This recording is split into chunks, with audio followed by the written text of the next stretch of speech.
அஸ்ஸலாமு அலைக்கும். இன்றைக்கி ராபியா குக்கிங்கில் என்ன செய்ய போகிறோம் அப்படின்னா நுங்கு இளநீர் சர்பத் ஜூஸு, அப்புறம் நுங்கு சர்பத் தாங்க செய்ய போகிறேன். நான் இன்றைக்கி நுங்கு வாங்கியிருக்கேன்.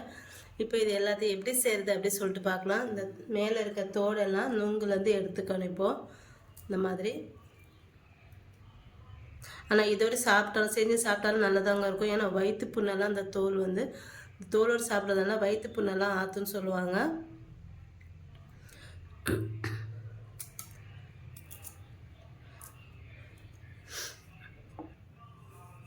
அப்படியே சாப்பிட்னா இந்த மாதிரி தோலோடி சாப்பிடுங்க. இது ஜூஸ் போடுறதுனால பிள்ளைங்களுக்கு அவ்வளோ பிடிக்காது. அதனால் நான் தோல் எடுத்துகிட்டு நான் ஜூஸ் போடுறேன்.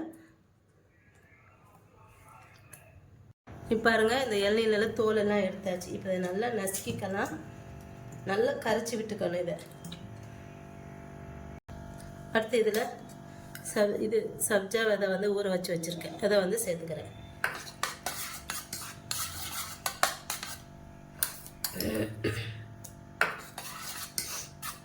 சேர்த்துட்டு அடுத்து இதில் தேங்காய் பால் ஊற்றாதீங்க. தேங்காய் பால் தான் நல்லா டேஸ்ட்டாக நல்லாயிருக்கும். தேங்காய் பால் சேர்த்துக்காங்க. நல்லா கெட்டியான தேங்காய் பால் எடுத்துக்காங்க. அடுத்து இதில் மாலாஸ் ரோஸ் சிரப்பு சேர்த்துக்கிறேன்.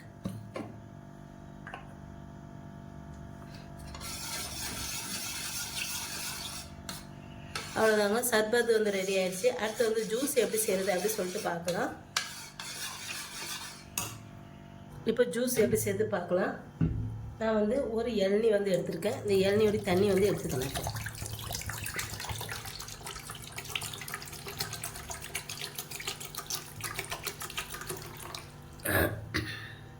அடுத்தது தேங்காயோடைய வழுக்க சேர்த்துக்கிறேன்.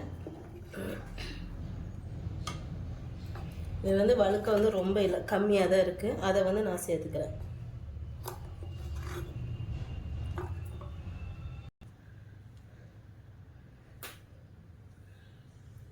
அடுத்து இதில் 2 நொங்கை சேர்த்துக்கிறேன். சேர்த்துட்டு இதை நல்லா மிக்சியில் அடித்து எடுத்துக்கணும். இப்போ இந்த நொங்கு இந்த வழுக்கையை அரைச்சிட்டோம்னா அதை இந்த இளநீரில் சேர்த்துக்கலாம்.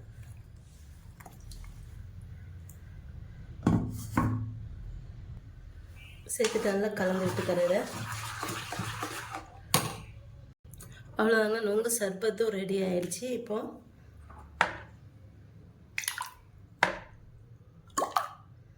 இதில் தேவைப்பட்டால் நீங்கள் நாட்டு சர்க்கரை சேர்த்துக்கோங்க. நான் அந்த மாதிரி எதுவுமே சேர்க்கலை.